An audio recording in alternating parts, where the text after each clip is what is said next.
वळूयात पुढील बातमीकडे।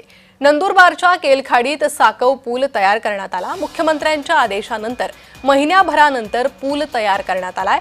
विद्यार्थ्यांना याआधी या रस्त्यावरून जीवघेणा प्रवास करावा लागत होता। नदीच्या धोकादायक प्रवाहावर आडव्या पडलेल्या झाडाच्या फांदीवरून विद्यार्थी जीवघेणा प्रवास करत होते। त्यानंतर मुख्यमंत्र्यांनी दखल घेत पूल बांधण्यासंदर्भात आदेश दिले होते। नंदुरबार जिल्ह्यातील केलखाडी गावातील चिमुकल्या विद्यार्थ्यांची व्यथा समोर आल्यानंतर स्वतः मुख्यमंत्र्यांनी दखल घेतली। या बातमीनंतर तत्काळ दखल घेत मुख्यमंत्री देवेंद्र फडणवीस यांनी जिल्हा प्रशासनाला तातडीने साकव पूल उभारण्याचे आदेश दिले।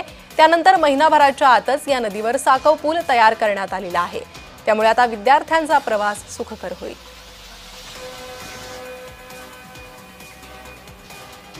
अगोदर आमच्याकडे हा लोखंडी पूल नसल्यामुळे आम्ही एक झाड पडलं तर त्या झाडाच्या फांदीवरून आम्ही नदी पार करत होतो। पण आता शासनाने आणि आपल्या मीडियावाल्याने काही